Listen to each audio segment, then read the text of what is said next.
मध्ये आपलं सहर्ष स्वागत आहे। मी आझर सय्यद। परवाच्या दिवशी लातूरमध्ये काँग्रेसचे कार्यकर्ते आमने सामने आले होते। तिसरी आघाडी म्हणून आपण हे सर्व लातूरचे नेते मंडळी आज आपल्यासोबत उपस्थित आहेत। आपण त्यांच्या प्रतिक्रिया जाणून घेणार आहोत। सर्वप्रथम मी ते बोलवतो विक्रांतजी शंके आहेत माझ्यासोबत। विक्रांतजी शंके, तुम्हाला ह्या परवाच्या ज्या काँग्रेस आणि भाजपाचे आमने सामने झाले याबद्दल तुम्हाला काय वाटतं?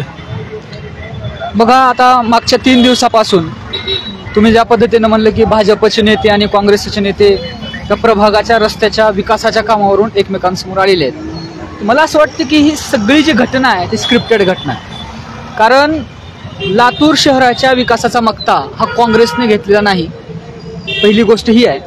आणि त्याचबरोबर लातूर शहराच्या विकासासंदर्भामध्ये जी काही भाजपसुद्धा चर्चा करतं तर ती सुद्धा गोष्ट मनाला पटण्यासारखी नाही। मागचे 3 दिवस झालं हे जे काही सोशल मीडियावर मेनस्ट्रीम माध्यमांवर सुरू आहे, काँग्रेसच्या कार्यकर्त्यांचा राडा, भाजपच्या कार्यकर्त्यांचा राडा, तर ही राडा संस्कृती मुळात लातूरची नाही। आणि हे 2 पक्ष मिळून ज्या पद्धतीनं ही राडा संस्कृती लातूर शहरामध्ये आणू पाहत आहेत हे चुकीचं आहे। लातूरमध्ये दुसरे विकासाचे प्रश्न, अन्न, वस्त्र, निवारा, आरोग्य, शिक्षण या मूलभूत गरजाच्या रिलेटेड जे प्रश्न आहेत ते प्रश्न काँग्रेस असेल किंवा भाजप असेल दोन्हीने कधीच उचललेले नाहीत। तुम्हाला 2-3 मुद्दे त्या ठिकाणी महत्त्वाचे उपस्थित करू इच्छितो।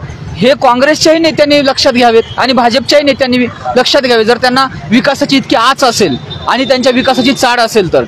पहिला मुद्दा, राजीव नगर असेल, राजीव गांधी नगर, इंदिरानगर असेल, बौद्ध नगर किंवा हा जो सगळा गोलाईच्या खालचा आसपासचा जो स्लम भाग आहे, संजय नगरचा भाग सुद्धा त्याच्यामध्ये येतो। तर किती वर्ष झाले त्या ठिकाणी राहणाऱ्या लोकांना महानगरपालिकेच्या वतीनं कबाले वाटप करण्यात आलेले नाहीत। महानगरपालिकेचा पार्किंग विषयीचा उघड कारभार असेल किंवा इथल्या हातगाडीवाल्यांना सातत्यानं उठवणं, पोलीस प्रशासनाच्या मदतीनं त्यांच्यावर, ऑटो रिक्षा चालकांवर अन्याय करणं, लातूर शहराच्या ट्रॅफिकचा सुद्धा विषय, हे प्रश्न विकासाचे नाहीत का? या विषयांवर लातूरचे विद्यमान आमदार काँग्रेसचे नेते काहीच बोलत नाहीत। त्याचबरोबर भाजपचे नेते सुद्धा याबद्दल काही बोलत नाहीत। अजून एक महत्त्वाचा मुद्दा, अजित पाटील कवेकर हे नगरसेवक असताना त्यांनी त्यांच्या विभागामध्ये कोणता विकास केला त्यांच्या प्रभागामध्ये याबद्दल भाजपच्या लोकांनी सांगावं। तर मला असं वाटतंय लातूरच्या जनतेची दिशाभूल हे दोन्ही पक्ष मिळून करत आहेत। लातूरच्या जनतेला एका सर्कसमध्ये गुंतवलं गेलंय आणि ही सर्कस पाहणं, यावर बोलणं शक्यतो लातूरच्या जनतेने टाळावं आणि एक नवीन तिसरा पर्याय, लातूरच्या विकासाची चाड असणारा, लातूरच्या विकासाबद्दल आत्मीयता असणारा नवीन तिसरा पर्याय उभा झाला पाहिजे असं मला वाटतं। या पार्श्वभूमीवर आपल्या निवडणुकीत लातूरकर हे तोडल्याशिवाय राहणार नाही। पाठीमागं महानगरपालिका, एक मुद्दा मांडतो, पाठीमागं महानगरपालिका भाजपच्या ताब्यात होती आणि सत्ता आपल्या हातामध्ये असताना सुद्धा भाजपचे उपमहापौर आपल्याच सत्तेच्या विरोधात उपोषणाला बसले होते। आणि हा जो हलकटपणा आहे, म्हणजे सत्ता तुमच्या हातामध्ये असताना, अथॉरिटी तुमच्या हातामध्ये असताना तुम्ही उपोषणाला बसता, जनतेला दाखवता की आम्ही उपोषणाला बसलो, हा हलकटपणा कशासाठी आहे? अशा प्रकारची हलकट भाजपा आणि वर्षानुवर्ष विलासरावांच्या नावावर विकासाचा मक्ता घेणारी भाजप, काँग्रेस, हे दोन्ही पक्ष ज्या आता सचिनजीनं म्हणले की दोन्ही एका नाण्याच्या 2 बाजू आहेत, याला एक पर्याय नवीन लातूरकरांनी शोधला पाहिजे। बरं विक्रांतजी, मी तुमच्याकडे येतो।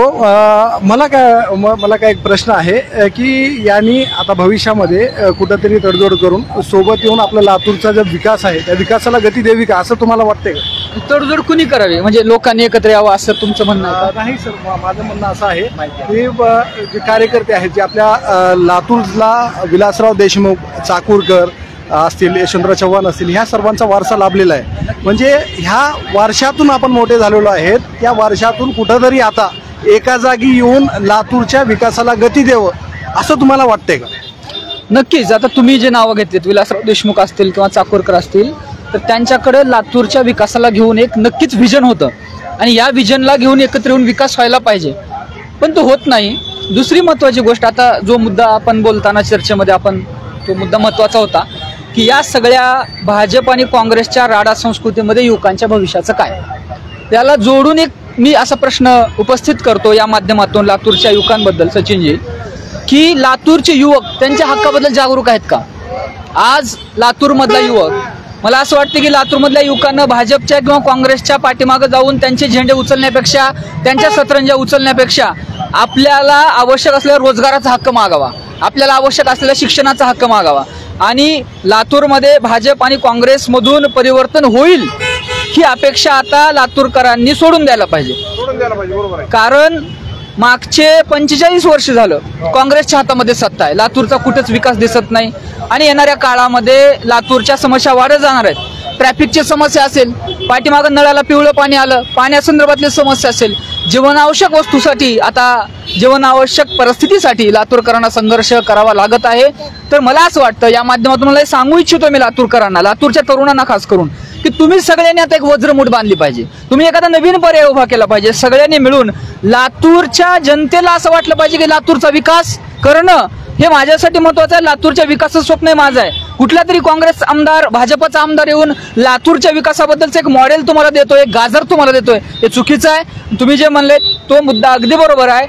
विलासरावांचं जे विजन होतं किंवा चाकूरकरांचं जे विजन होतं त्यावेळेसची लातूरच्या राजकारणामध्ये जी नैतिकतेची पातळी होती त्याची एक वेगळी उंची होती. ती उंची आता राहिलेली नाही.